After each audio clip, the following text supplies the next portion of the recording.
There we are. So we are just recording our session. Today is Tuesday, November the 2nd. As I mentioned before, we only have about 5 or 6 more weeks of classes.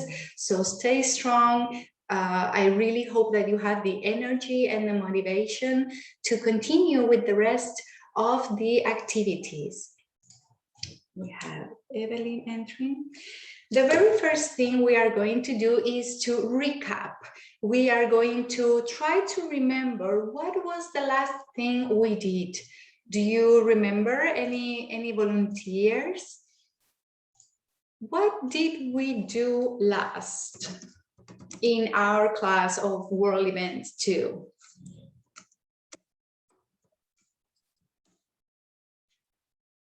So this is a question referring to the past because I am saying did. If I say did, immediately we think about the past, a situation in the past. Do you remember the final activity in our course? Anybody? That was a long time ago, about a week ago.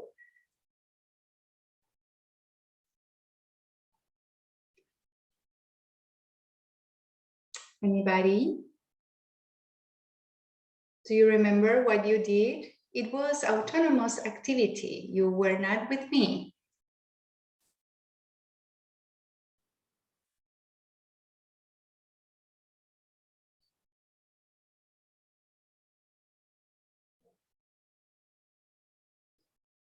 Don't remember? You don't remember the activity?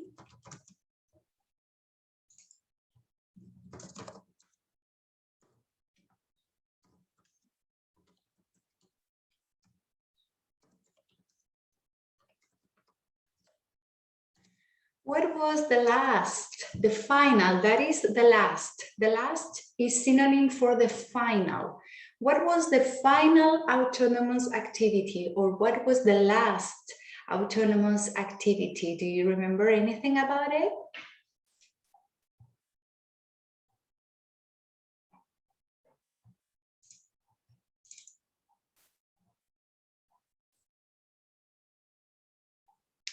Anybody? You can type in the chat box or you can open your mic.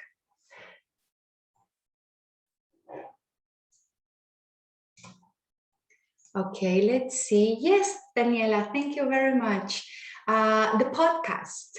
So we were listening about the well-being of children. And today, the very first thing that we are going to do is to review the correct answers for the questions of the listening. All right, we are going to start with the feedback for that activity, and then we are going to practice with a new activity, a new listening. All right, today we are going to have something different. Every week we usually practice with a song, but today not. Today we are going to practice with a different kind of listening. All right, so today is basically going to be listening time. Later, we are going to have a little break, and when we come back, we are going to review the symposium number 4, which is about the role of technology in the education of children. Remember that so far in the symposiums, in the topics, we have explored the relationship of children and the environment, what is around them. Also, the relationship of children and the rights of the children about the environment. And one part of the environment is technology. Technology is all around us. And so far, we have had one symposium about the technology and the children. Today, we will continue with that topic. All right. So, first of all, about the podcast, could you please share in the chat box how many times did you listen to the podcast? Maybe 2, 3, 5. How many times did you listen to the podcast?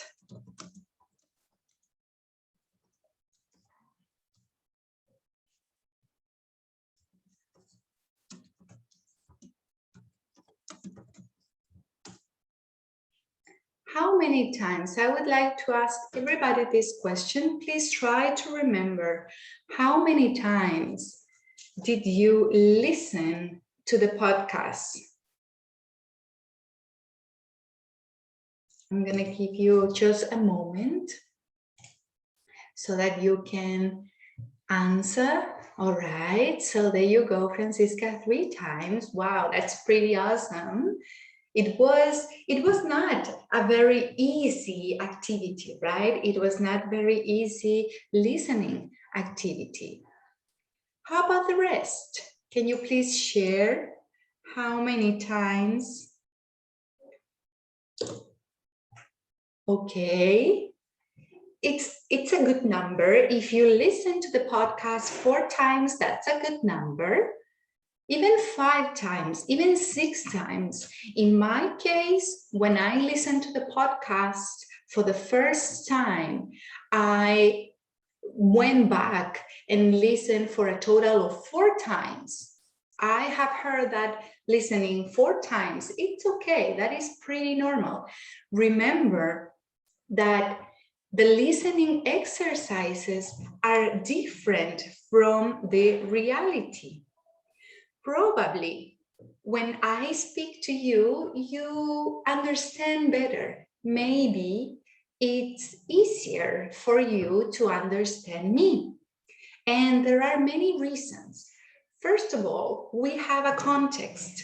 We know that we are in a class. We know that we are talking about children. We know that we are practicing listening, reading, writing. So we have plenty information around us, around the situation that is helping you to understand my messages.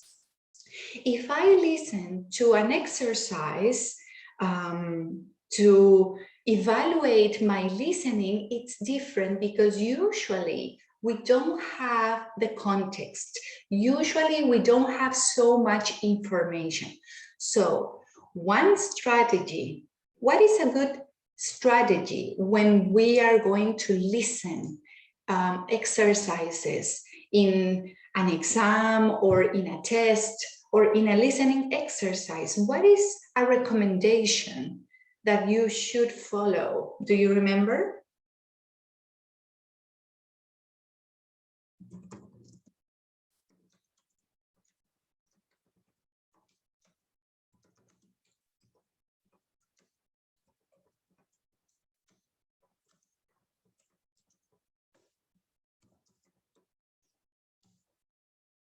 What is a good recommendation for better comprehension when we practice listening in exercises, very different from the real situations, from the real life? Can you please share what is one recommendation?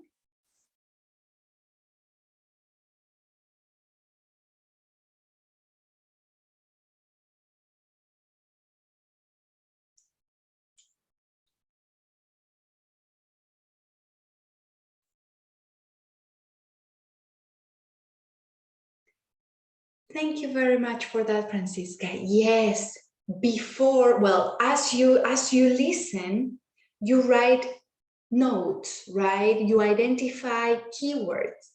And also, very important, before you listen, not after, before you listen, you look at the questions and you look at, you consider what is the information that I have to pay attention to.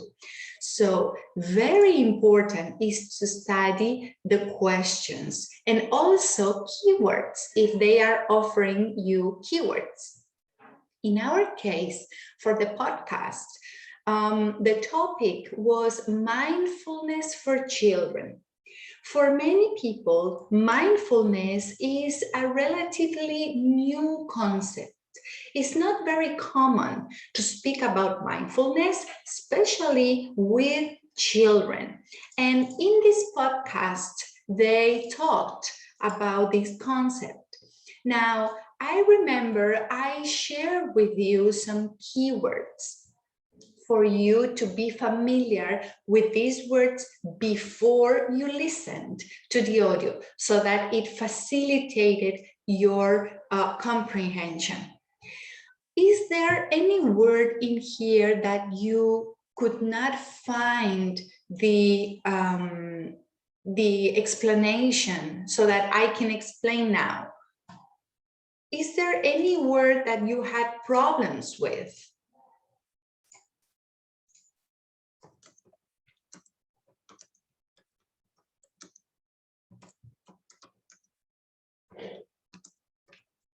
In other words, is there any confusion about these words?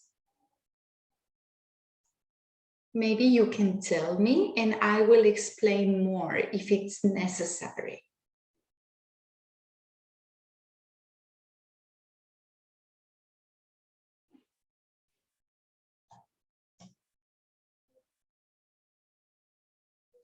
No confusion?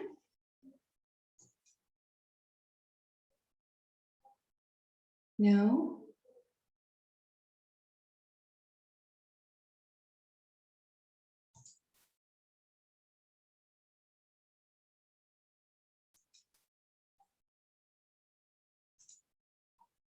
Okay, so some of these words are nouns. Nouns, remember, are concepts, but also some of these words are actions or verbs. For example, when you focus, it's an action, it's a verb. It means that you are concentrated, okay? Another action is, for example, when you bounce. Bounce is when you jump like this, like with the ball. That is bounce. That is another action, another verb. Other verbs are loud.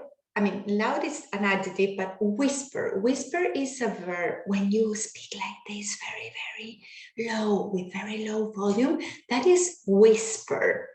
Notice is another action, another verb. It's when you identify something, when you realize. And also grinned. In the podcast, the doctor said when the children grinned their teeth. When you grin your teeth is when you're doing this, when you are upset or maybe angry about something and you are very stressed and you tighten your teeth, but you don't say tighten, you grind your teeth. Another action is the breathe, when you inhale and exhale, right? And finally, another action is shake off, is when you shake off, is when you take something out, right? Usually with your hands or with your body. It's very useful when you have keywords that you identify. Is this a concept? Is this a verb? When you know the difference, it's very useful to help you with the comprehension. Esto lo voy a decir también en español. Es muy útil, recuerden, cuando estamos en ejercicios de escucha. No es lo mismo que la vida real. En la vida real es mucho más fácil, probablemente a ustedes se les hace más fácil cuando yo hablo en inglés, cuando tenemos actividades. ¿Por qué? Porque hay mucha información contextual.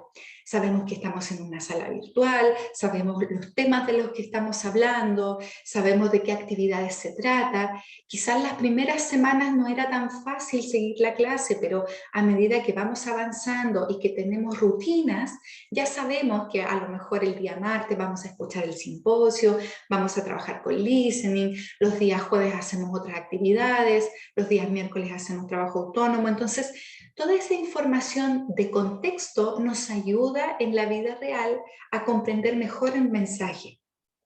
En los ejercicios de audición no ocurre eso, porque en los ejercicios nos presentan un tema totalmente desconocido, totalmente de la nada, y es más difícil comprenderlos. Una estrategia muy buena, como dijo Francisca, es cuando estamos escuchando los audios, tomar notas, tomar apuntes e identificar palabras clave. ¿Cómo sé yo qué apuntes tomar? porque la idea no es anotar todo. Una muy buena estrategia es siempre fijarme antes de escuchar en las preguntas que me van a hacer.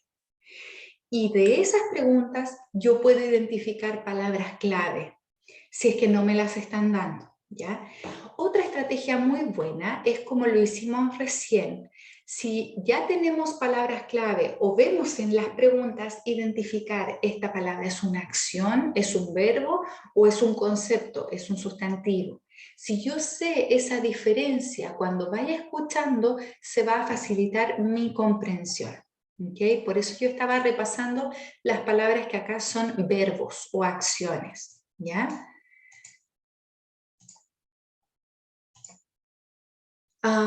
In the listening, in the podcast, you were asked to identify key and supportive ideas.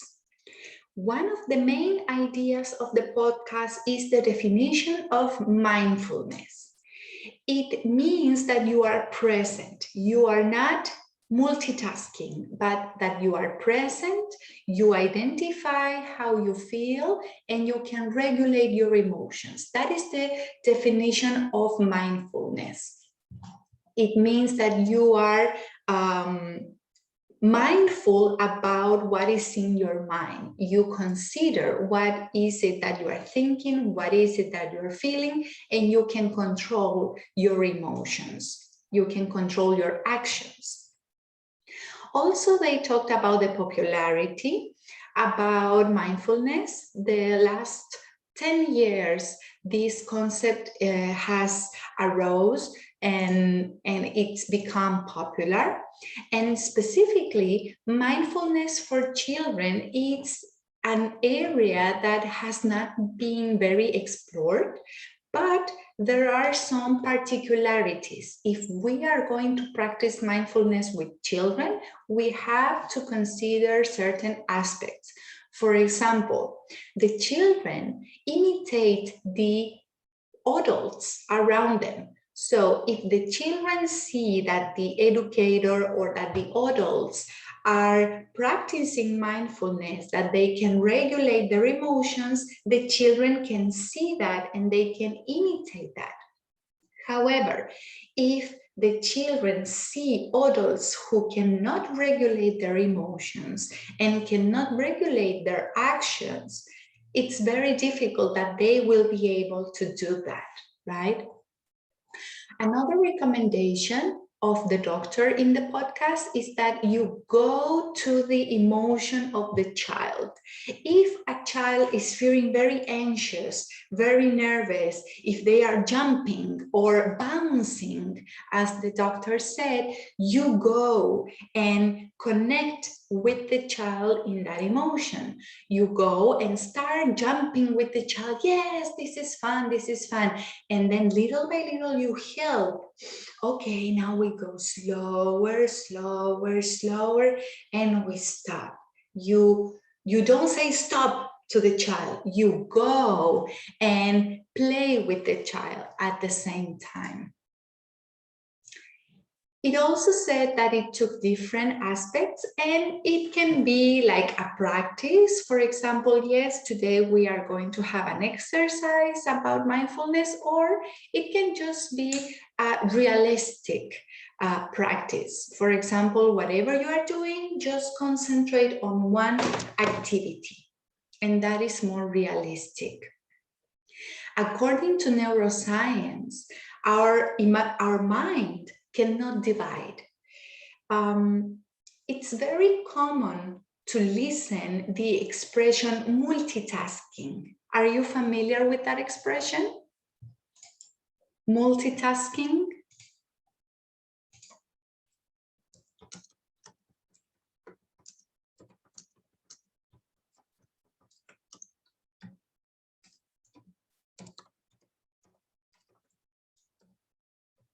Yes, no?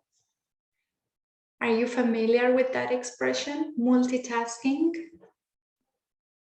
It's very popular. For the last 5 years or even 10 years, the expression multitasking has become very popular because In corporations or at work or even at school, the focus is to produce more and more and more, to have more results. So it is very common to listen this expression, oh, you can multitask. However, neuroscience has demonstrated that multitasking is not possible for our brains, for our minds. Actually, multitasking is very damaging. Do you know this word? Damaging?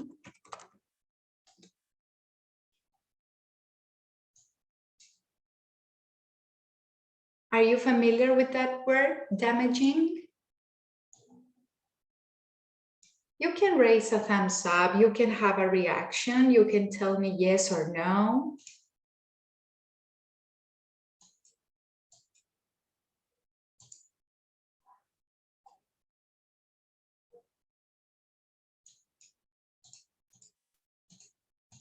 Are you familiar with that expression, damaging?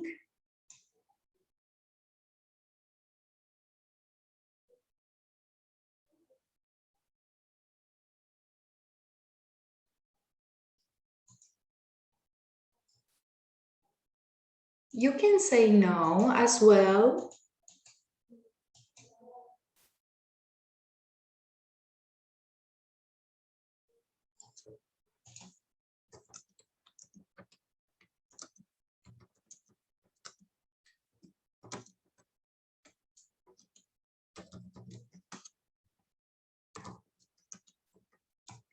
Can you listen to me?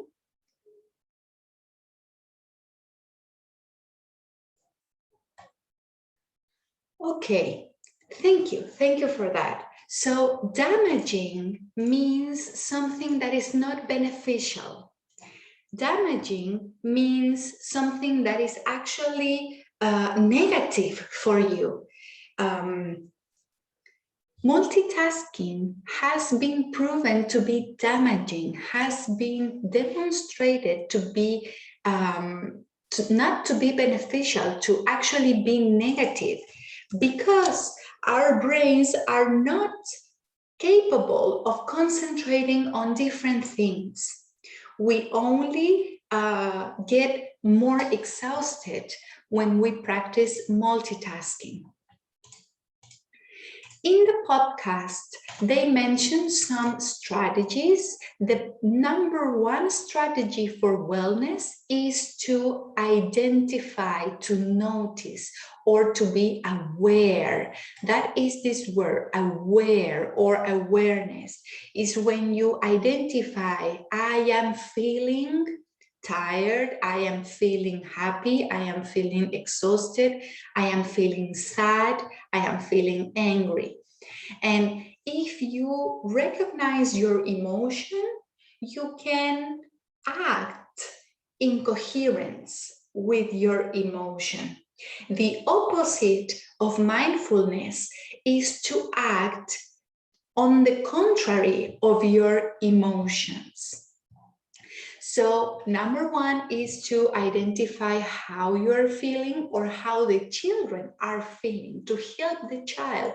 Are you feeling tired? Are you feeling excited? Are you feeling nervous? Are you scared? And the child can say yes. And then you can help and tell them with compassion, it's okay. It's okay if you feel tired. It's okay if you feel sad. It's okay if you feel angry. And then from there, you can help them with, for example, breathing. They mention one strategy. If the emotion is not very comfortable, you can have this activity of breathing for 4 seconds and using your hands with the children. 1, 2, 3, 4. Only inhaling, then wait. And then if you practice that, you can go back, you can go away from the emotion. That's why in the podcast, they talk about the power of pausing, or shake off the busyness, shake off the stress, or shake off over activities. Also, they talk about gratitude practices. When we have the gratitude practice, it means that we say thank you. We are grateful for example, I have a family. Thank you because I have studies, because I am having education. Thank you because I have food, and so on. Some of your favorite ideas on Educandus that you share included this self-regulation, very important because this was one of the main ideas of the podcast. The key to find mindfulness is to identify your emotion and then recognize or regulate your actions so that your actions are in coherence with what you want. Also being present, right? And the definition of mindfulness. Some of you found this definition new and very interesting as well. Before we continue, antes de que avancemos, quisiera abrir la oportunidad, si alguien quiere compartir algo más extra, puede ser en inglés, puede ser en español, sobre el audio o sobre la información que hemos conversado hoy día de lo que trataba el podcast, sobre mindfulness, trabajar mindfulness con los niños. ¿Alguien quisiera compartir alguna opinión extra? Complementar lo que yo he estado compartiendo.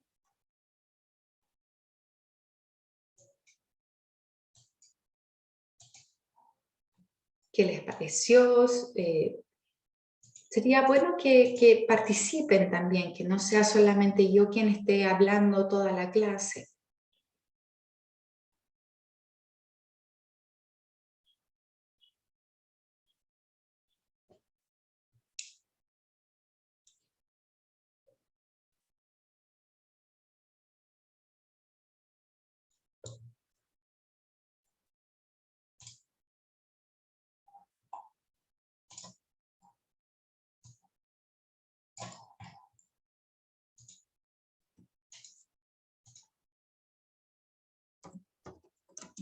Ok, thank you, Pamela.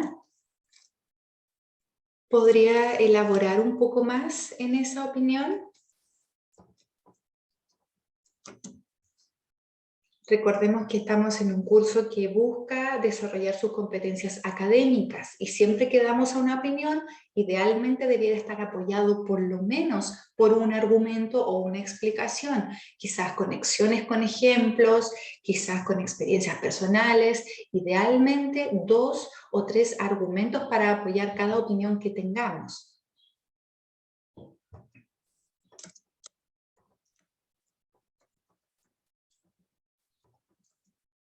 Pamela, ¿por qué le pareció informativo el podcast?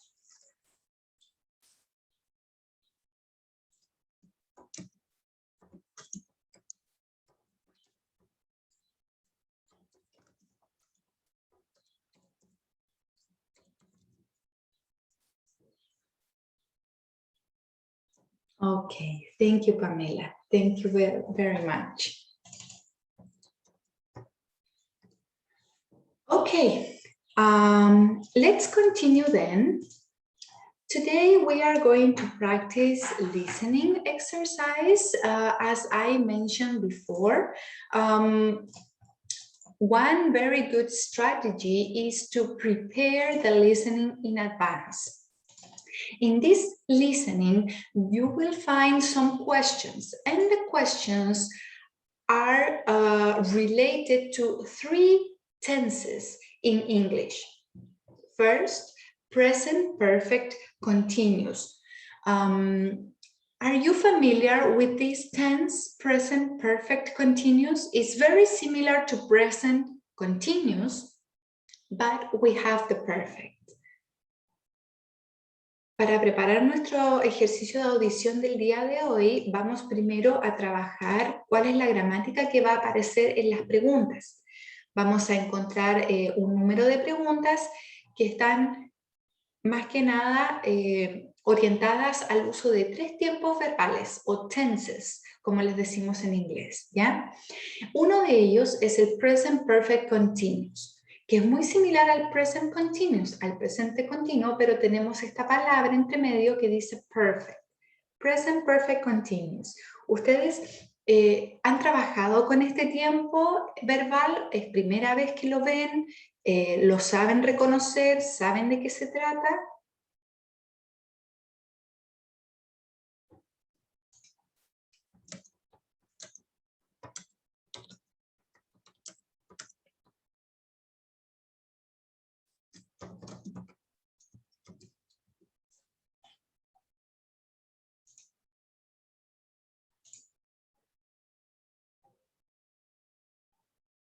¿Conocen? ¿Han escuchado de present perfect continuous? Solo necesito que me digan sí o no, nada más.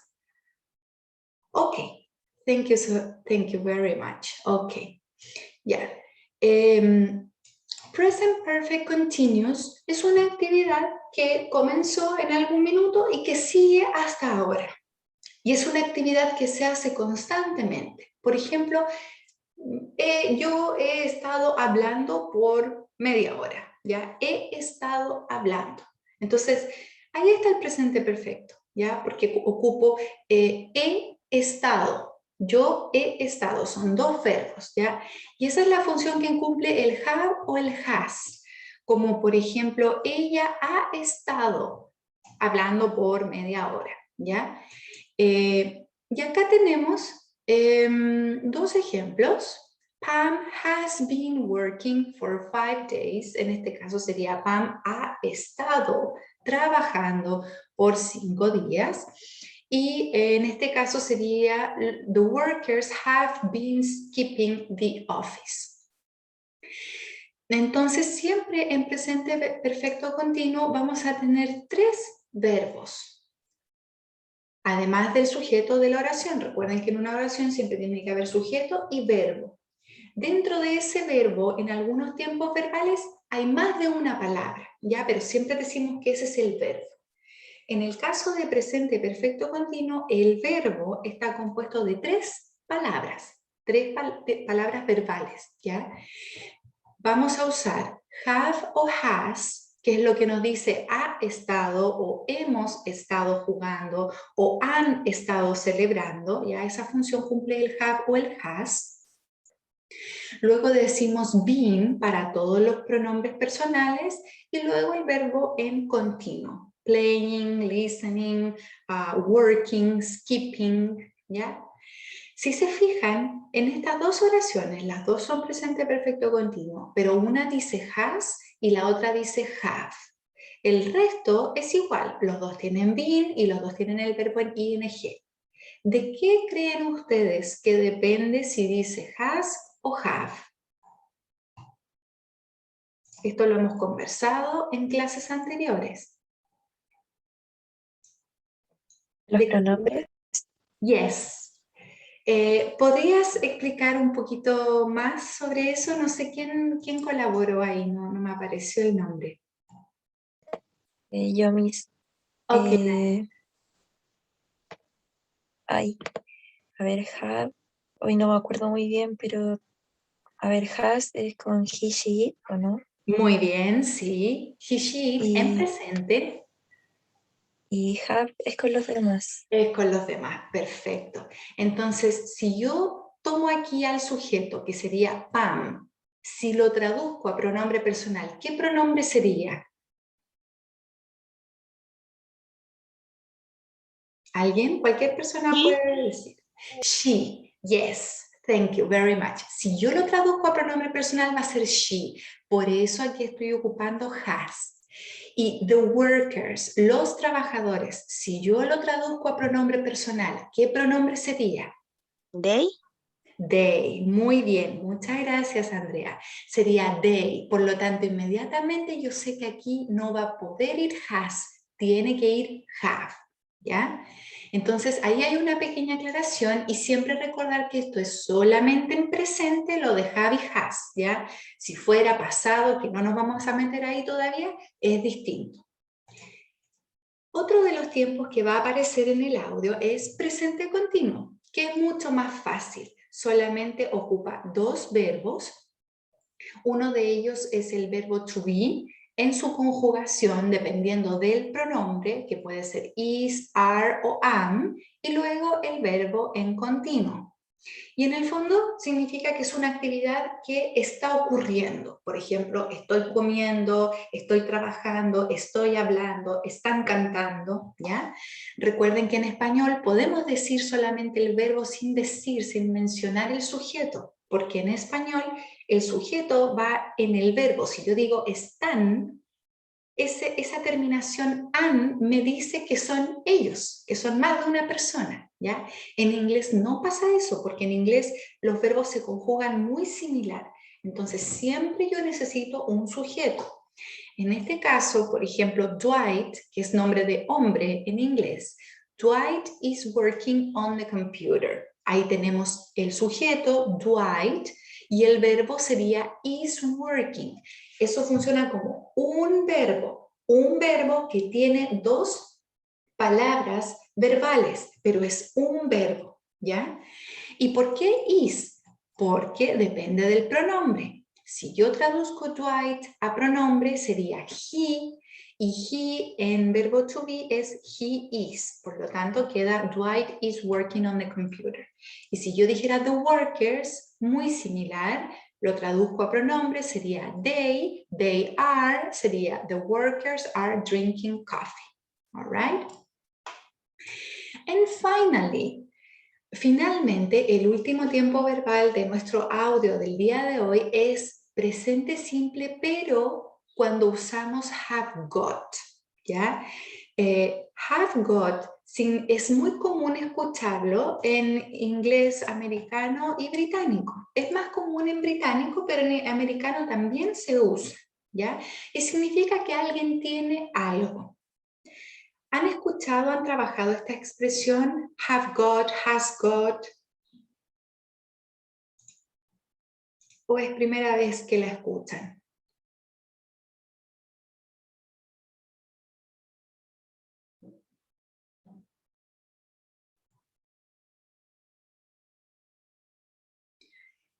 Esto en realidad es muy similar si yo dijera he has a cell phone o the workers have friends, ¿ya? Pero ¿qué es lo que ocurre? Cuando yo hago afirmaciones es muy similar si yo dijera el got o no. Pero cuando hago preguntas, supuestamente en presente simple, es una regla que yo voy a usar el do o does para hacer una pregunta. Pero si es que aquí en la afirmación yo tengo el got, en vez del do o del does, yo voy a ocupar el have o el has como si fuera el do o el does. Vamos a explicar. Si yo digo, he has a car, no está el got, ¿cierto? Está correcta. Si yo digo he has a car, es correcto. Si yo digo he has got a car, también es correcto, ¿ya? Vamos a ver el caso de he has a car. Si yo quiero transformar esta oración en presente simple a negación, ¿cómo quedaría?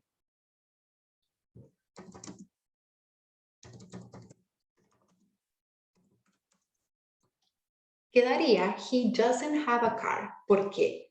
Porque en presente simple ocupamos este auxiliar, el do o el does. La S que teníamos acá, como era afirmación, porque era he, la movemos al doesn't y quedó doesn't. Y el have perdió la S, por lo tanto queda he doesn't have a car. Así funciona la negación. Correcto. Si esto yo lo hiciera en pregunta,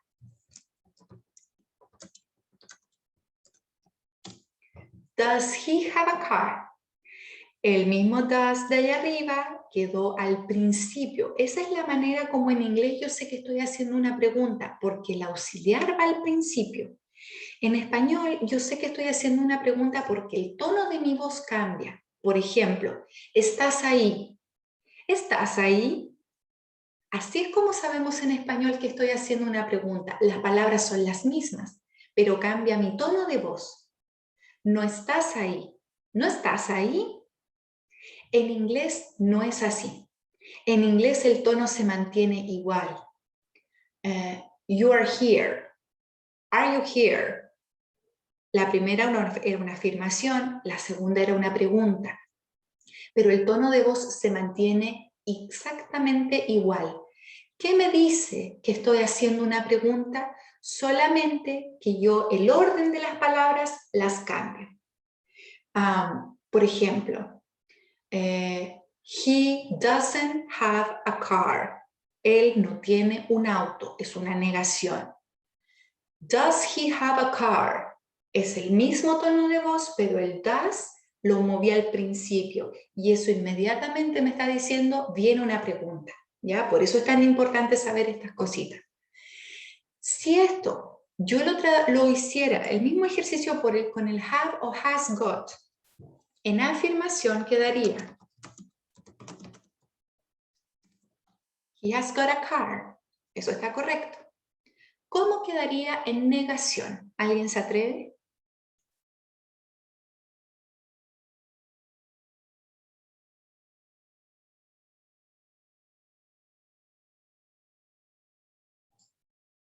No es fácil, la que se atreva va a ser muy valiente.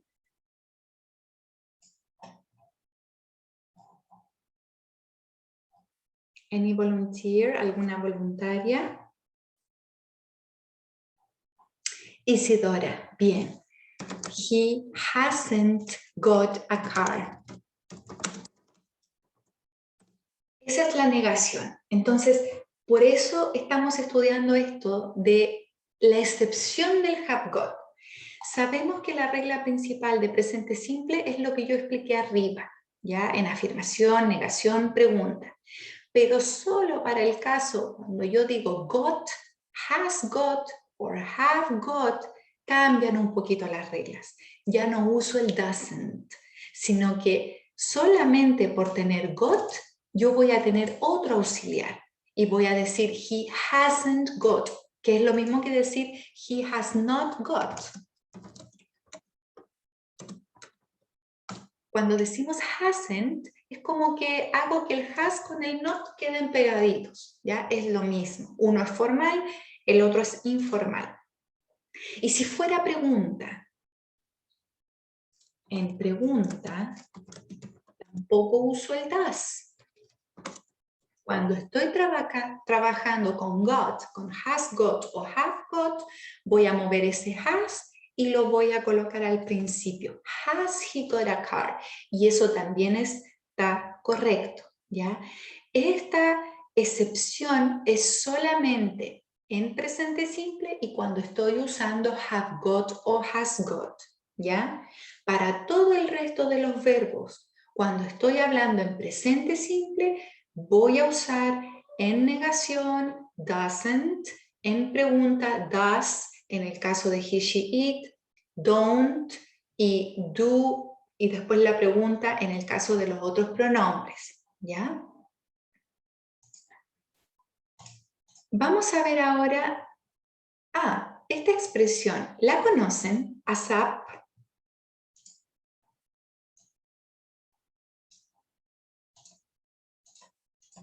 ASAP. Yes, no, thumbs up, no, yes. Camila, can you please share with the class what is ASAP?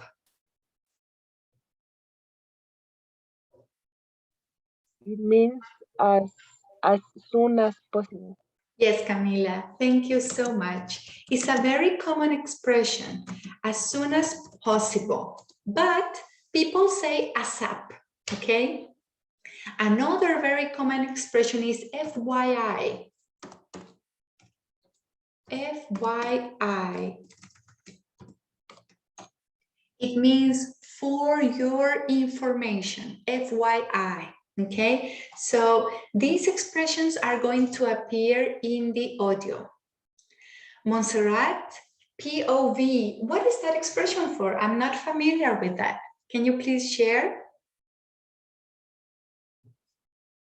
point of view. Oh, wow, that's a good one.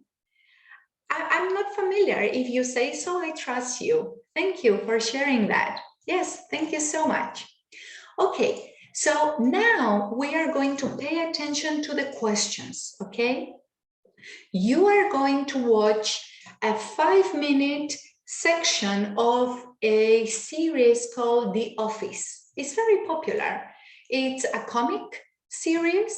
And we are going to identify these 5 questions, okay?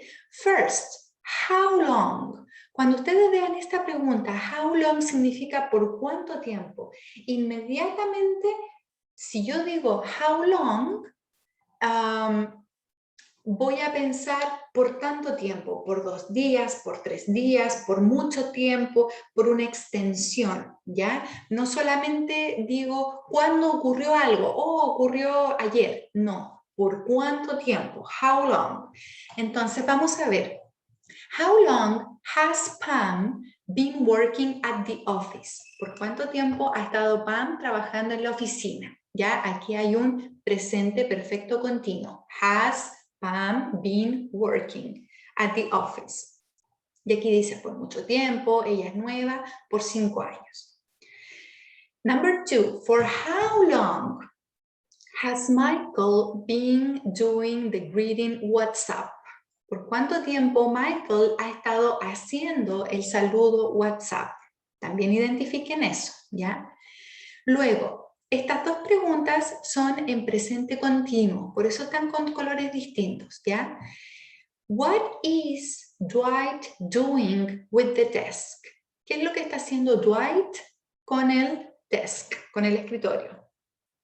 Y luego, what is Dwight accusing Jim for? ¿De qué está Dwight acusando a Jim? Y finalmente, ¿cómo describirían a Michael, el jefe, the boss? Escojan 3 adjetivos, ¿ya? Yo les voy a mostrar después una lista de adjetivos, pero si ustedes pueden describirlo, sería ideal. ¿Alguna pregunta antes de que veamos el audio?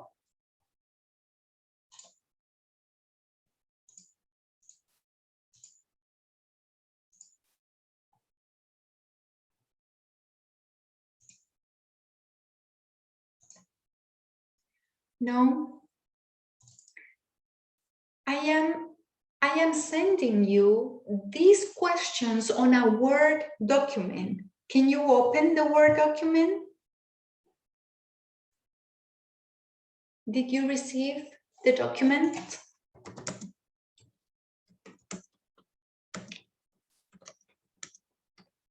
Okay, thank you. Thank you very much for that. So you have the questions in case you want to watch the questions on a different page. We are going to watch the video 2 times, okay? So remember, Pam, how long has she been working at the office? Michael saying what's up. What's up means what is up. It's like saying hi, es como decir hola, ¿qué onda? What's up, ¿ya? Luego fíjense en Dwight, qué es lo que está haciendo con el escritorio y de qué acusa Dwight a Jim. Y finalmente vamos juntas a escoger 3 adjetivos para describir al jefe, a Michael. Okay, let's go.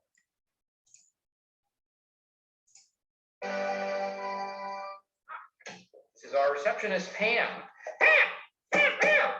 Pam Beasley. Pam has been with us for forever, right, Pam? Well, I don't know. If you think she's cute now, you should have seen her a couple of years ago. What? Any messages?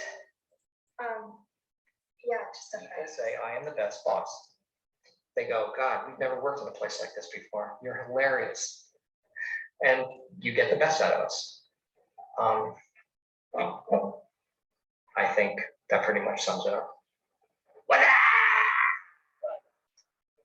I still love it after 7 years. What's that?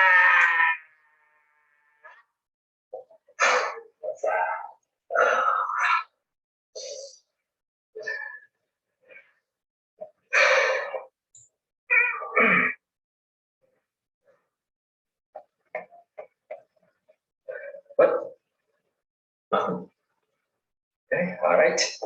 See you later. All right. Take care. Back to work. Question, how long do we have to act? Oh, Todd Packer, terrific rep. Do you mind if I take it? Pac-Man. Hey, Big Queen. Oh, that's not. Hey, is Godzilla coming in today? I don't know what you mean. Look, I've been here to ask you one question. Does the carpet match the drapes? Oh my God. Oh. That's horrifying. Horrible. Mr. Davis, I'll be right back. Yeah, something just came up. 2 minutes. Thank you very much. What are you doing? What are you doing? Clearing my desk. I can't concentrate. It's not on your desk. It's overlapping. It's all spilling over the edge. One word, 2 syllables. Demarcation.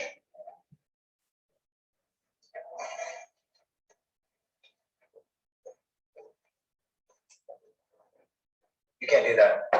Why not? Safety violation. I could fall and pierce an organ. We'll see.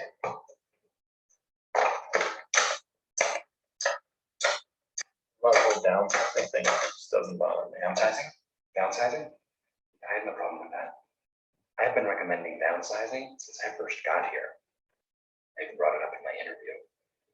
I say, bring it on. I think I'm a role model here. I think I garner people's respect. Attention, all government employees, please. We have a meeting in the conference room ASAP. People I respect, heroes of mine, would be Bob Hope, Abraham Lincoln, definitely. Lana. Probably God. Be the fourth one. And I just think all those people really helped the world in so many ways that it's really beyond words. It's really incalculable. Yeah, I got a 78 280Z. I bought it for 1,200, fixed it up, so now I'm $3,000. It's his profit. Yeah. New engine, suspension, I got respray. I got some photos. Okay, hold on. Judge is in session. What is the problem here? You put my stuff in Jello again. That's real professional. Thanks. It's third time it wasn't put in. All right, It's okay here, but people sometimes take advantage because it's so relaxed. I'm a volunteer sheriff's deputy on the weekends, and you cannot screw around there. It's sort of one of the rules. What is that? It's my state. No. Do not take it out. You have to eat it out because there are starving people in the world, and which I hate, and it is a waste of that kind of. Okay, you know what? You can be a witness. Can you reprimand him, please? How do you know it was me? It's always you. Are you going to discipline him or not? Ooh, discipline. Kiki. All right. Here's the deal, you guys. The thing about a practical joke is that you have to know when to start as well as when to stop. Yeah. And Jim, now is the time to stop putting Dwight's personal effects into Jello. Dwight, I'm sorry, because I've always been your biggest fan. That's the way it is around here. Just kind of go around. You should have put him in custody. Oh, hey, yes, new guy. He scored. That's great. I guess what I'm most concerned with is damage to company property. That's all.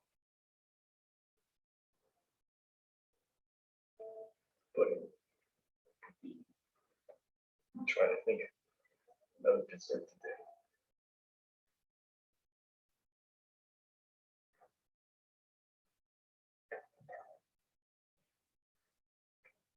What is the most important thing for a company? Is it the cash flow? Is it the inventory? No. It's the people. The people. My proudest moment here was not when I increased profits by 17% or when I cut expenses without losing a single employee. No. It was a young Guatemalan guy first job in the country, barely spoke English, came to me and said, Mr. Scott, would you be the godfather of my child? Wow.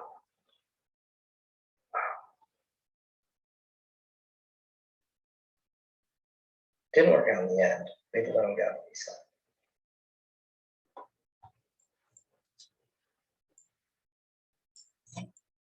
Before we continue, I would like you to tell me how many answers do you have?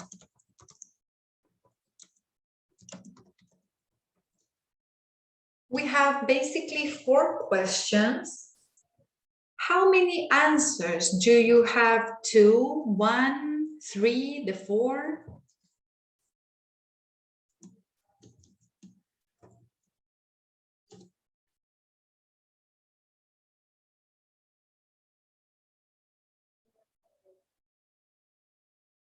How many answers do you have right now before we listen for a second time?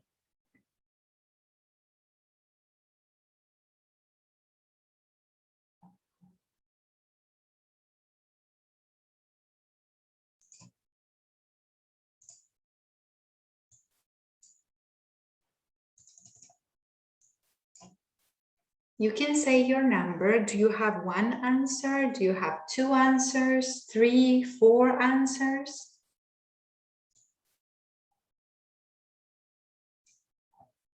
You can tell me in a secret message.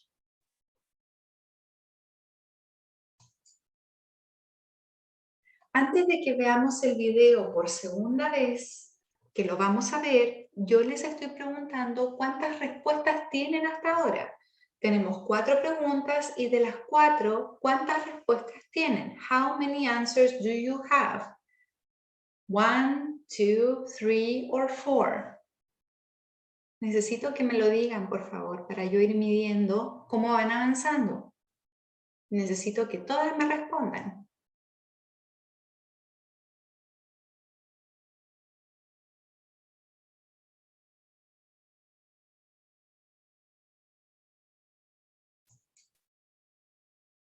Ok. Solo 2 personas han respondido.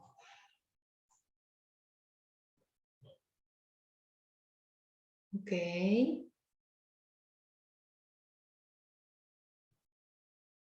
Ok.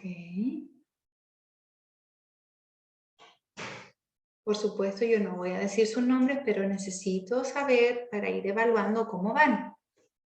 Ok. Bien. Ok. Vamos a verlo una vez más, ¿de acuerdo? Recuerden, si quieren pueden repasar las preguntas. Teníamos por cuánto tiempo Pam ha trabajado en la oficina, por cuánto tiempo Michael ha hecho el saludo WhatsApp, qué es lo que Dwight está haciendo con el escritorio, y la última no la recuerdo bien, no la tengo acá. Si alguien me ayuda con la última.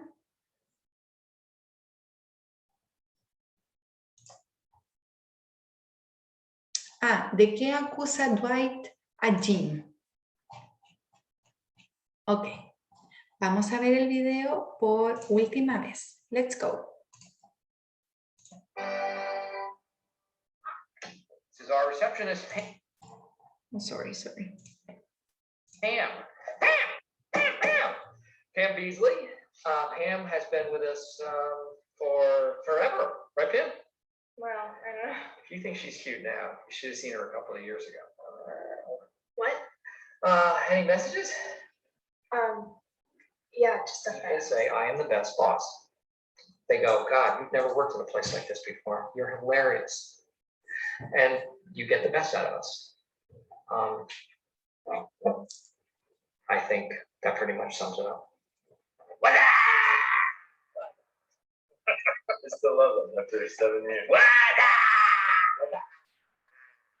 What's up?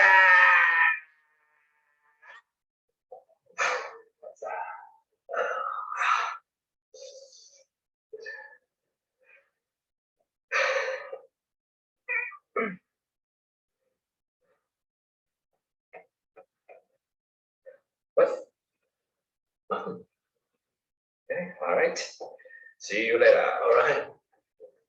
Take care. Back to work. Question, how long do we have to act? Oh, Todd Packer, terrific rep. Do you mind if I take this one? Pac-Man. Hey, you big queen. Oh, that's not appropriate. Hey, hold on, I got that. Where are you going? I don't know what you mean. Look, I've been here to ask you one question.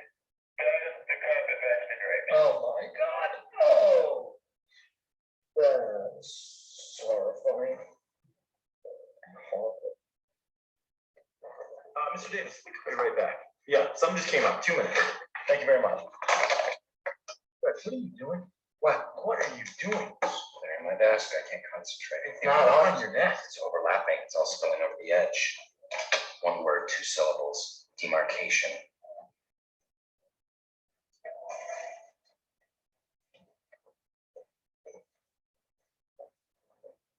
You can't do that.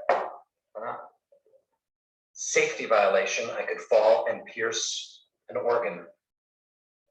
We'll see.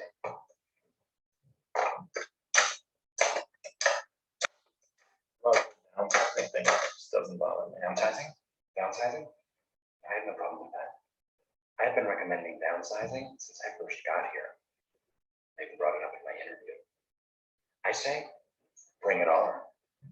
I think I'm a role model here. I think I garner people's respect. Attention, all government employees, please, we have a meeting in the conference room ASAP. People I respect, heroes of mine, would be Bob Hope,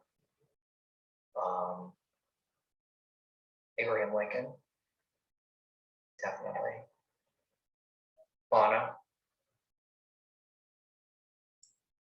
probably God, be the fourth one. And I just think all those people really helped the world in so many ways that it's really beyond words. It's really incalculable. Yeah, I got a 78-280Z. I bought it for $1,200, fixed it up, now $3,000. It's his profit now. New engine, suspension, I got respray, I got some photos. Okay, hold on. Judges in session. What is the problem here? You put my stuff in Jello again. That's real professional. Thanks. It's the third time it was putting. All right. It's okay here, but people sometimes take advantage because it's so relaxed. Okay, so for the first one, A, B, or C, how long has Pam been working in the office? What is your answer? A, B, or C? You can type it in the chat box.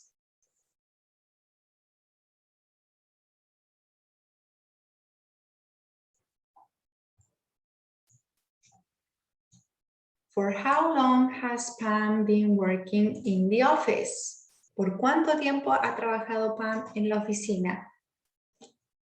For a very long time, A. B, she's new, she just arrived. Or C, she's been working there for 5 years. What is the correct answer?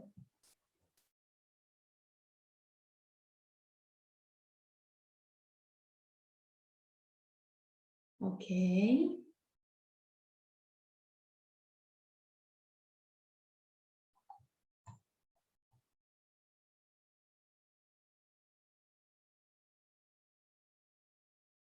Yes, you are correct. It is letter A, for a long time. In the video, Michael said she has been here forever.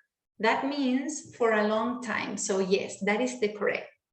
Number 2, for how long has Michael been doing the greeting WhatsApp? In the video, Jim says, oh yeah, that's very fun. That's still very fun after years.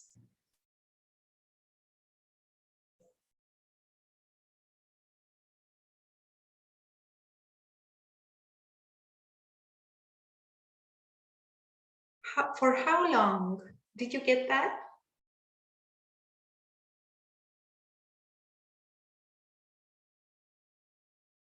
Anybody?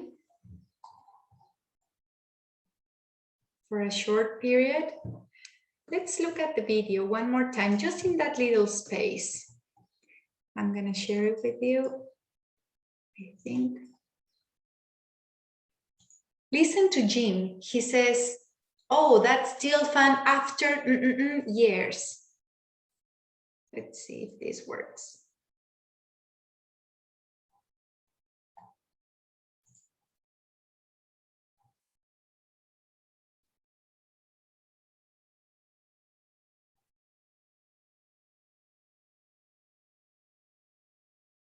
Oh no.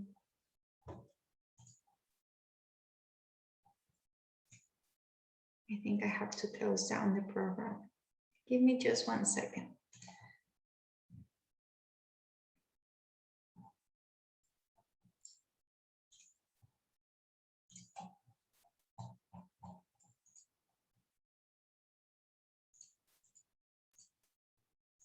Okay, here we are again.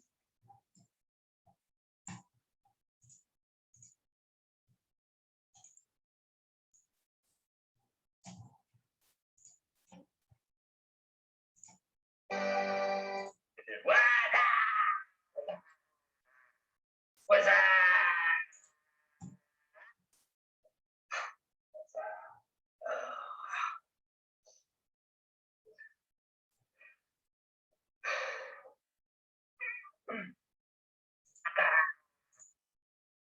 What's up? I still love it after 7 years. What's up? Did you get it? It's still lovely after years. How many years?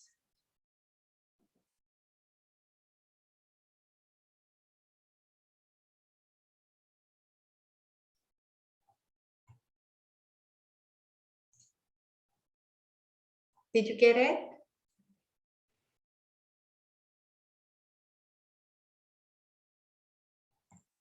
One more time. Okay. He says, Jim says, still lovely after years. Let's go. What's up? I still love it after 7 years. What's up? How many years? Still lovely after, he says, after 7 years. Yes, still lovely after 7 years. Good, good one. All right, let's go ahead. What is Dwight doing with the desk? Did you get that? What was he doing with the desk?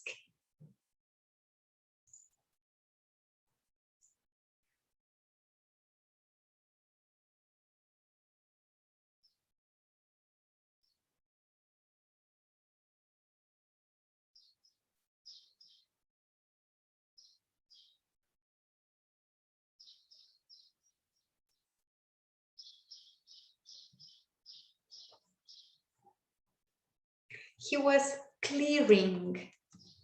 He is clearing the desk. He was making the division. He was clearing. And number 4, what was the accusation? Did you get that?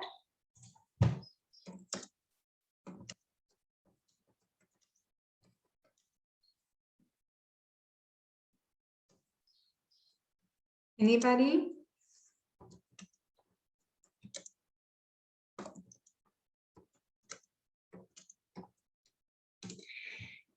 Dwight was or is accusing Jim for putting the stapler in Jell-O. The stapler, so that you can staple paper.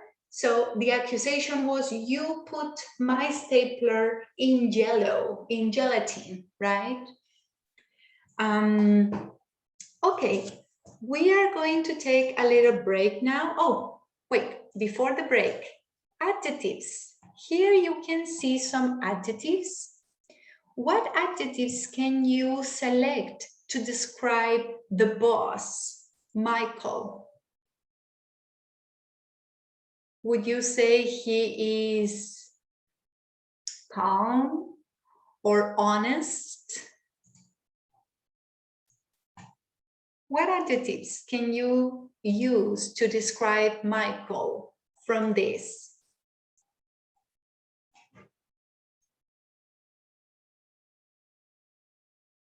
Optimist, yes, could be optimist. Any other adjective? He was not a very good boss.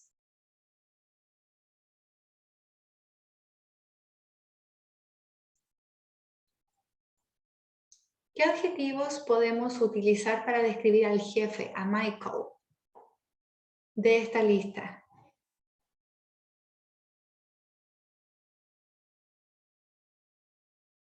Selfish, maybe, yes.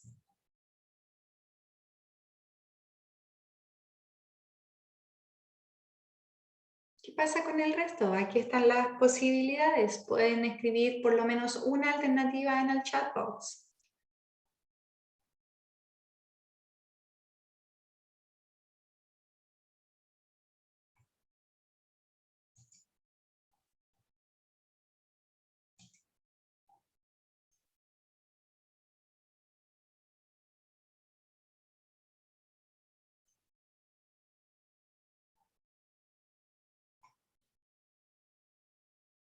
Any other description for Michael? Thank you, Catherine. Naughty, yes, naughty. Not very well behaved, that is naughty. More people, more adjectives, please.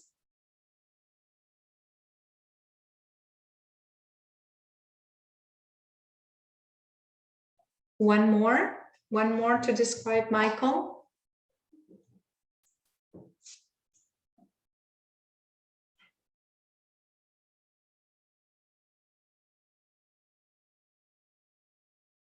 Distracted, yes.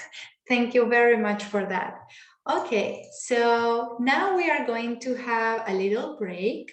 We are going to be back at 9:10 because we were very ahead from time, okay? We will be back at 9:10 so you can have a cup of coffee and relax for a little bit, okay? When we come back, we will continue with our class. See you in some minutes.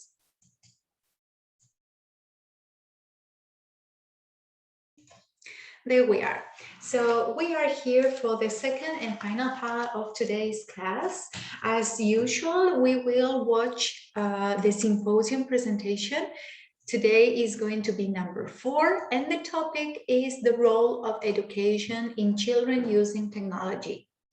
Please remember that today we start evaluating your paralinguistic communication as public, as the audience. Remember that we have a Drive file and you clicked in there the day that you wanted your camera to be on so that I can evaluate if you use gestures to support, if you look at the camera, if you are using all of the paralinguistic communication features to show that you are committed and engaged with the presentation. However, if today is not your day to have the camera on, you are still going to be evaluated. If you have your camera off today, you are required to show engagement.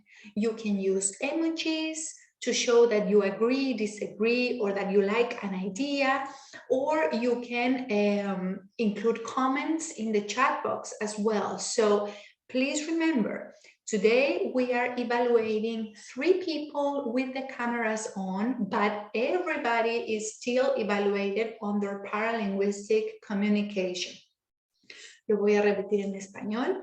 Hoy día continuamos con nuestro cuarto simposio y hoy es el primero donde comenzamos a evaluar la comunicación paralingüística. Ustedes, la gran mayoría, completó un documento en Drive en donde ustedes mismas escogieron el día en que querían ser evaluadas de acuerdo a este criterio. Para hoy tenemos 3 estudiantes que escogieron el día de hoy tener su cámara encendida y ser evaluadas en sus gestos, en su mirada a la cámara, si es que se nota que están comprometidas con la presentación o si es que no, si es que están haciendo cualquier otra cosa, ¿ya? Sin embargo, a pesar de que cada clase tenemos 2 o 3 alumnas para evaluar con la cámara encendida, todas van a ser evaluadas según su interacción con el simposio. ¿Y cómo hacemos eso? En ambientes virtuales se requiere que ustedes demuestren que están siguiendo la presentación al usar emojis. Si es que se está hablando de una idea que ustedes están de acuerdo, pueden usar un corazón o un thumbs up o aplausos en los emojis de Zoom. También pueden incluir comentarios en el chat box. Todas van a ser evaluadas, todas las clases en esto, pero solamente 2 o 3 van a ser evaluadas en sus gestos faciales y se requiere que tengan la cámara encendida. Para el día de hoy, las personas que se inscribieron para ser evaluadas con cámara encendida son Valentina Canales, Gabriela Jiménez e Isidora Silva. ¿Ya? Así que cuando comencemos el video, yo les voy a pedir a estas 3 personas que enciendan sus cámaras y yo las voy a ir evaluando a lo largo de la presentación. Solamente del primer video, porque vamos a ver el video 2 veces. ¿Hay alguna duda o consulta con respecto a esto? Creo que no vamos a tener tiempo de ver el video 2 veces, solamente lo vamos a poder ver una vez, ¿ya? No sé si me escucha, que estoy pésimo con el internet. Sí, Pamela. Yo tengo una duda. ¿Dónde se inscribe para, o sea, para eso de la cámara y todo? Porque estoy hablando con una compañera y estamos perdidas en... Ya, voy a postear el link en Educandus, ¿ya? De todas maneras, cuando terminemos la clase lo voy a subir al chat, ¿ya? Ese link lo compartimos, creo que el último martes que tuvimos clase face to face. Y ahí la gran mayoría se inscribió, pero hay muchas que no se han inscrito. Y no pueden ser más de 2 o 3 por presentación, ¿ya? Así es que ahí fíjense ustedes, hay algunas columnas que la fecha se repite, eso significa que ese día vamos a ver 2 simposios, así que se pueden inscribir en una o en la otra, aunque sea la misma fecha, ¿ya? Pero yo después voy a compartir. ¿Alguna otra duda? Recuerden, todas van a ser evaluadas en que demuestren que están prestando atención a la presentación. ¿Y cómo? A través del uso de emojis o comentarios, ¿ya? Si no usan ningún emoji, si no hacen ningún comentario de aquí hasta que terminen todos los simposios, su puntaje en este criterio va a ser menos, aunque tengan la cámara encendida el día que se les evalúa, ¿ya? Vamos a evaluar a 2 niveles. Un día con su cámara encendida y todas las sesiones que demuestren que están en la presentación y que están no solo siguiendo, sino que interactuando con la información, ¿ya? Okay. Let's go to the symposium then. I'm going to share the video. Today we have Valentina, Yakide and Valentina presenting the role of education in children using technology. Enjoy the presentation.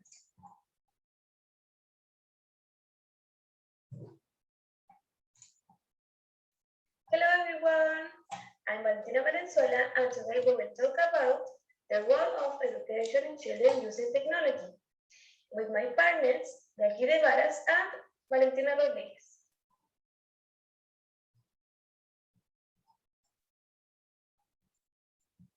In this presentation, we will talk about the following. 1, general explanation of the topic. 2, how technology helps children learn in early childhood. 3, children have many tools through technology and they can learn in different ways with many resources. 4, prepare principles for using technology for the purpose of educating children. 5, benefits of the prepared use of technology in children. 6, a video about the topic. 7, video explanation. 8, question that is a question for you. And finally, conclusion.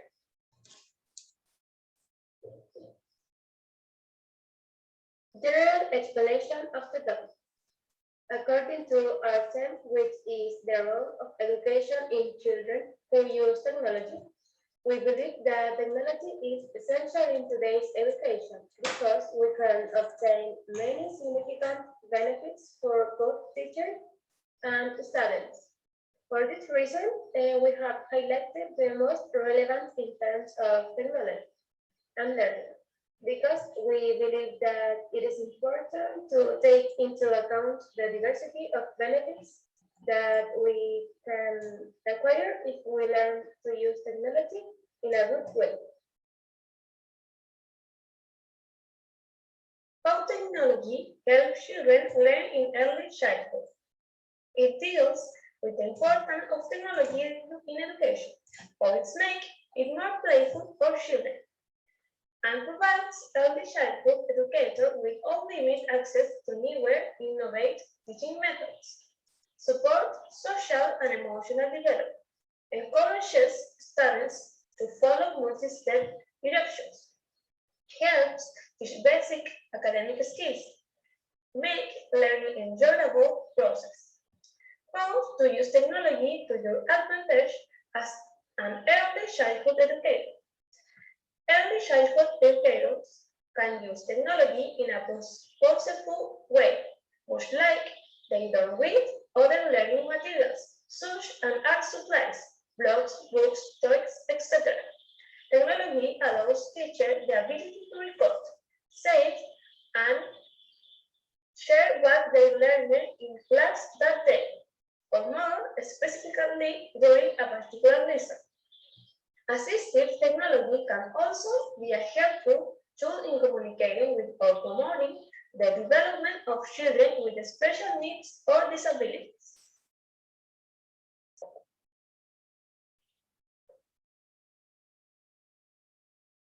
Children have many tools through technology, and they can learn in different ways with many resources. Well, we present examples of how children can learn, what they can learn, and how to develop all these experiences. For example, engage in play experiences to construct and explore ideas about how technology works. Curiosity is what makes children take an interest and get involved in learning. Technology offers opportunities for children to tackle difficult problems and to engage in thought processes as they explore concepts that add complexity to their understanding. When used for this purpose, digital technologies provide one more outlet for demonstrating children's creativity and learning.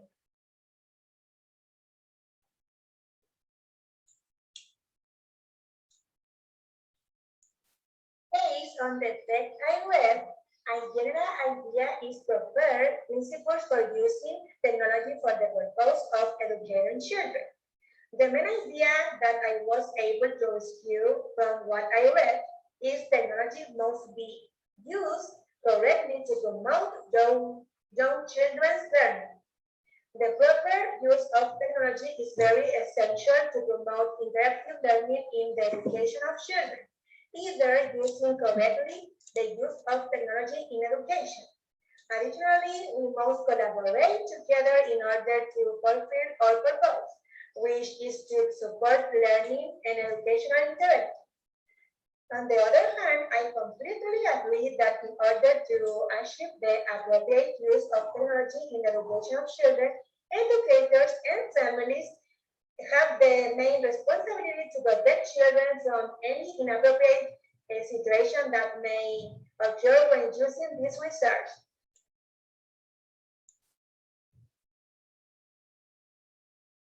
Benefits of the proper use of technology in children. 1. Helps teach basic academic skills.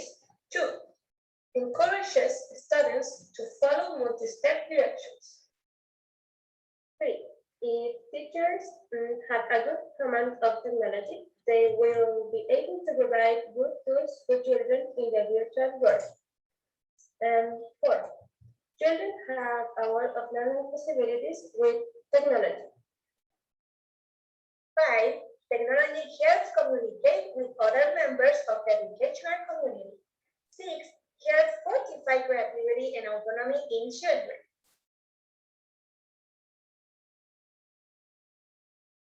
Now, we will show you a video about technology in teaching. Let's see.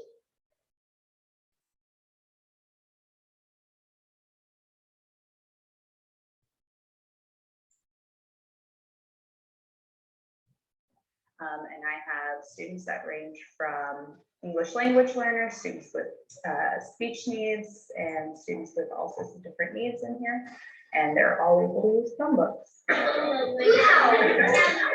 We use them every day, first thing in the morning. So after I greet them at the door, they put their backpack away, put their chair down, and then they walk, unplug their Chromebook, use 2 hands, walk to their desk, open it up, log themselves in, and then do whatever activity is that we're doing.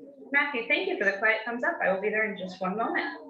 The biggest challenge was making sure that I had enough time the first time they logged in. It took about 45 minutes the first time they logged in. The next day it might take 30 minutes, and then it gets shorter and shorter each time. And so to kind of help with that, I trained 5 kids first on how to do it, and they did it a couple of times. And so then while I was teaching the whole class to do it, they were also popping around their tables and helping those students that were having like, oh, I can't find this key, or where's that? And so then they were training each other. So you wrote my. We need to put in either instead. Can you use the arrow keys? And you're missing your period. Can you use the arrow keys like we did before to get to the end? And what are you going to put there? You are. Nice job. The first graders, I was a little nervous about them having to type their own login to get in, and their own codes and password, and their memories are so good that they can memorize their whole login within a week, basically. The kids love the Chromebooks. They are always very excited when we have the Chromebooks out. They're getting their own instruction at their own level, which I think is really engaging for them. And I think that's also really big for helping to manage their behavior during that time, because they don't have a reason to get distracted or to get off task because they've got something to do. I use Google Classroom in a couple of different ways. We answer different questions. Last week we were working on opinion pieces, and so I gave them, which do you prefer, ice cream or popsicles? And they had to write an opinion statement using, in my opinion. Okay, so when your debugging skills get to the scratch, to the acorn, say okay. Oh, you're doing Ice Age, that's fun. They answer the Journeys reading quizzes on there with essay questions as well. They use Chromebooks for math, reading, writing, typing, coding, and programming robots. Now you can click on the arrow and then see if it'll move. I love that you also use a comma. Can you please turn it in? And then you can do either math or you can do typing club. Okay, kids are going to need to be able to type, especially in 3rd grade when they start doing SATE testing. They're going to need to be able to use computers and technology to do their careers further down the road. The sooner that we teach them how to use them, the better they're going to be, and the better they're going to be able to compete with peers that are already getting that instruction. I'm going to give you 5 minutes on coding if you would like to do coding. I mean, that's how they learn. Kids learn already at home on computers and on phones and stuff. And so why don't we teach them with that at school too?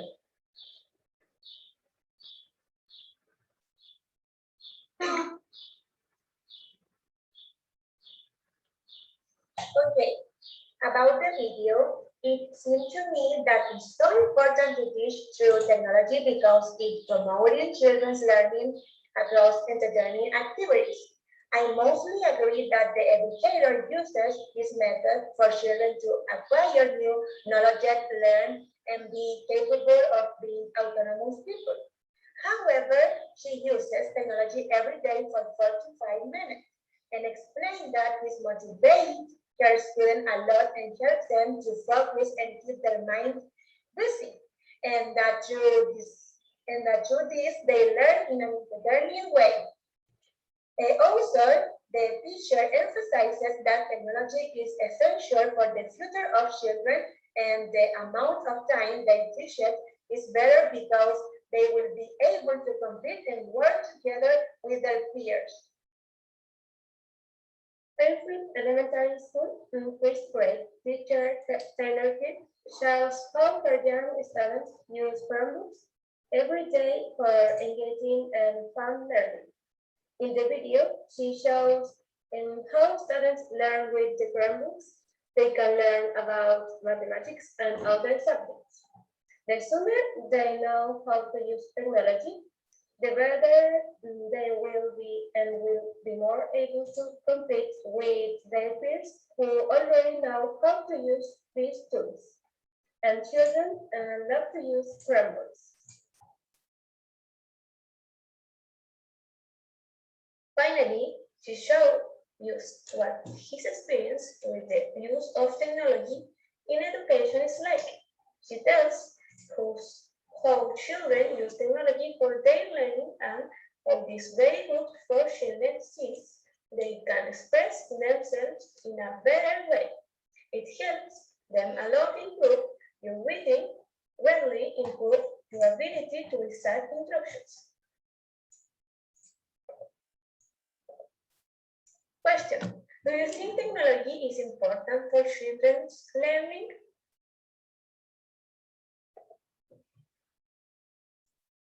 Conclusion: regarding the chosen topic, we can conclude that technology is very important for the education of children, since as educators, it provides us with many opportunities, helping us to carry out activities according to the interests of children, encouraging our students to acquire learning significantly.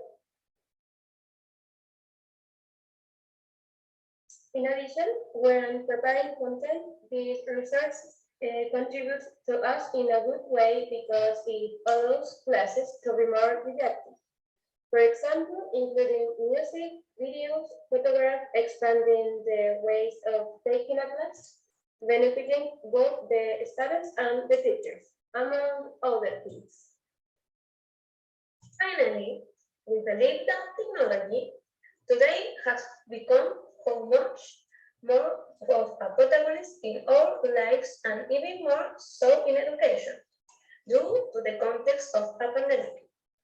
However, this has been fundamental so that education can continue to exercise despite the sickness, and at the same time giving very good use of technology, since not only allows us to carry out classes, and distance but also helps us to be more complete professionals capable of properly using these resources, conducting more educational and interactive classes. Thank you so much for your attention. We hope you like our presentation.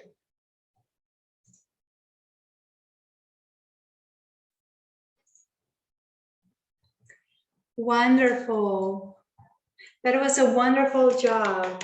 I guess, I assume we are all clapping and providing a round of applause to Yakide and Valentina. Very, very good. Very informative as well. It was wonderful to see most of you so engaged in the presentation. It is very refreshing to see how you react. Even with a small emoji, it makes a difference. It makes a big difference, and I am sure the presenters of today received that kind of interaction with you. So it is wonderful to see that. Gabriela and Isidora, you did wonderful as well. You can turn off your cameras if you feel comfortable. If not, you are more than welcome to continue with them on. You did a wonderful job. And just to finish today's lesson, today's class actually, I'm just going to remind you of your oral contributions. So remember, every Wednesday you have the 2 times of autonomous work to prepare and elaborate an academic response to the critical thinking question. Last week, we started evaluating the first oral entries. Most of you did very, very well.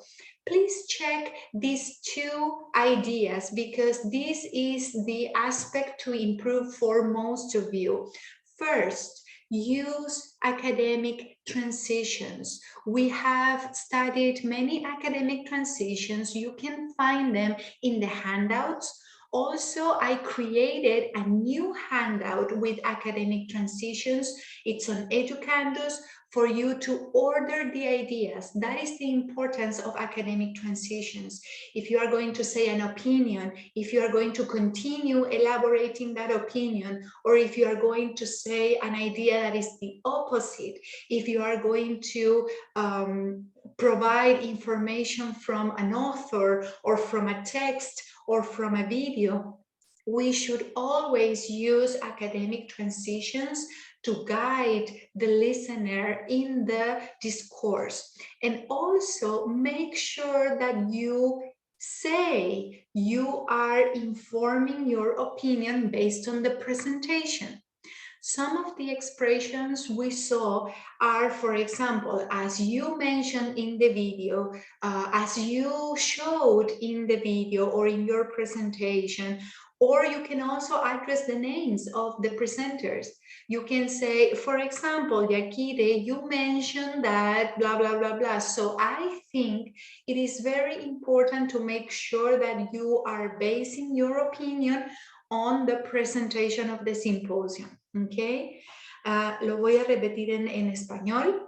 Recuerden que los días miércoles tenemos la hora autónoma para que ustedes trabajen en desarrollar sus discursos orales grabados y deben ser articulados de forma académica y formal. Deben responder a la pregunta crítica, pero conociendo o encontrando todos estos criterios. En general, la mayoría ha podido realizar esta tarea de manera efectiva. Comenzamos a evaluar con puntaje la semana pasada sus audios y vamos a seguir hasta el final de los simposios. Hay 2 aspectos que mejorar en general para la gran mayoría de ustedes. Una es utilizar las transiciones académicas. La hemos estudiado en distintas guías de estudio y además yo hice una extra que ya subí a Educandus en donde ustedes podrán encontrar transiciones académicas para dar ejemplos, para dar un apoyo, para introducir una cita, para enumerar, para organizar información, para comparar, para contrastar puntos de vista distintos.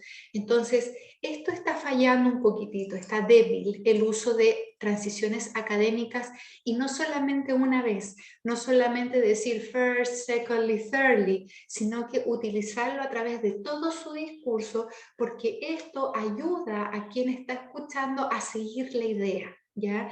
Y que se note que su opinión no es una idea desordenada, sino que va todo armadito. Va una opinión, quizás 2 o 3 argumentos de apoyo, quizás con uno ustedes pueden dar la versión contraria, decir el opuesto y ahí seguir elaborando, después volver a su opinión principal, seguir argumentando con ideas de autores. Siempre que citen autores, digan el nombre de acuerdo a, según tal autor. Y lo otro que también está un poco débil es demostrar que la respuesta que ustedes están dando, los argumentos que ustedes están dando, se basa también en la información que se presentó en el simposio, ¿ya? Muchas veces escuché información que sí estaba, pero faltaba la transición, faltaba decir, por ejemplo, como Yakide mencionó en la presentación, y digo lo que Yakide dice y luego reacciono, luego digo yo mi opinión, en mi opinión estoy de acuerdo con eso, o por ejemplo decir como se mostró en el video de la presentación y ahí doy la información que pienso que era del video, que me sirve a mi idea y luego elaboro sobre esa información. No solamente decimos la información del autor o del video y de la presentación y queda ahí. Yo presento la información, digo que voy a destacar algo que se habló en la presentación o que alguien dijo en un texto o que alguien presentó en un video y luego tengo que hacer la práctica de unpack, como ahora que ya les presenté esto que alguien dijo, ¿qué pienso yo? O cómo me sirve a mí esto a mi argumento, ¿ya? Siempre hay que hacer ese ejercicio. ¿Alguna duda o consulta hasta ahora?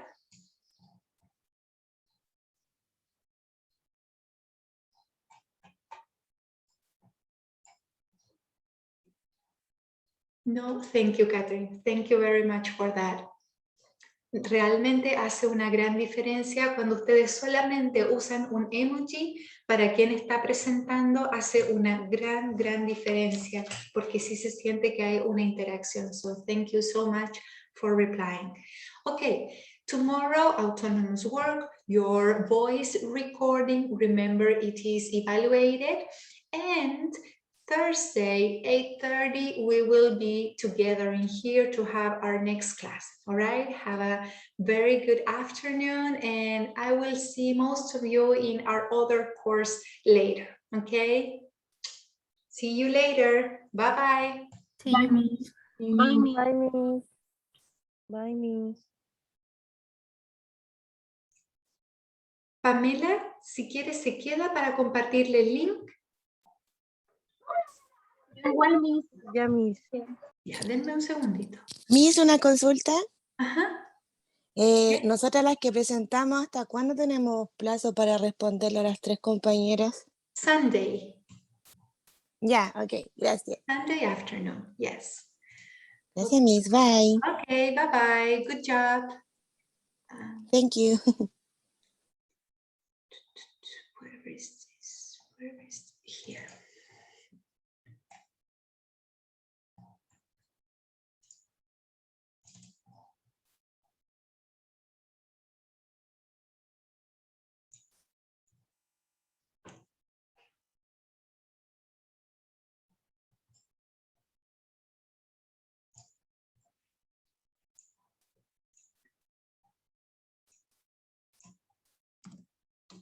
Okay, can you please check if you are able to visit that link?